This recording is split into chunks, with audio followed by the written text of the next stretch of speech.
السؤال اللي سألنا عليه كتير جدا. بصوا يا جماعة صلوا على النبي، بيقول لي عايزين نثبت إن المثلث ب ج د متساوي الساقين. طب هو فين بس المثلث ده؟ ب ج د. طيب صلوا على النبي. أول نقطة معايا وهو إن أ د بيوازي ب ج. مش أنا قلت لك لما يبقى عندك أدي الألف د، لو خلي بالك، وأدي ب ج وترين في الدايرة ومتوازيين، يبقى الأقواس اللي بينهم متساوية. تمام؟ واحدة واحدة كده. أول حاجة، بما إن الألف د بيوازي ب ج، استفدت بيها. إذا القوس ألف ب، قياس القوس ألف ب بيساوي قياس القوس ج د، وسمي لي دي رقم واحد. طيب تاني نقطة معايا وهو إن الب بيوازي الألف ج. طبعا الب مماس بيوازي الوتر أو القطر هنا يعني في الدايرة. ماشي. فقلت لك برضو لما يبقى عندك وتر وعندك مماس متوازيين، يبقى الأقواس اللي بينهم برضو متساوية. من الأقواس اللي بينهم طبعا ألف ب وب ج. خلاص، يبقى دي رقم اتنين.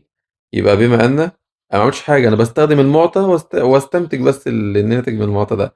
يبقى بما أن ب بيوازي الألف ج، طبعا يبقى إذا قياس القوس ألف ب بيساوي قياس القوس ب ج. طيب كلام جميل. ودي رقم اتنين. أقول لك ركز معايا بقى. هو مش ألف ب ده من شوية كان بيساوي ج د؟ هتقول لي اه. طب وألف ب في نفس الوقت بيساوي ب ج؟ هتقول لي تمام. يبقى أنا بستنتج إيه؟ هتقول لي إن قياس القوس ج د هيساوي ب ج. ليه؟ ما هو ده بيساوي ألف ب وده بيساوي ألف ب. يبقى خلاص متساويين لتلات متساويين.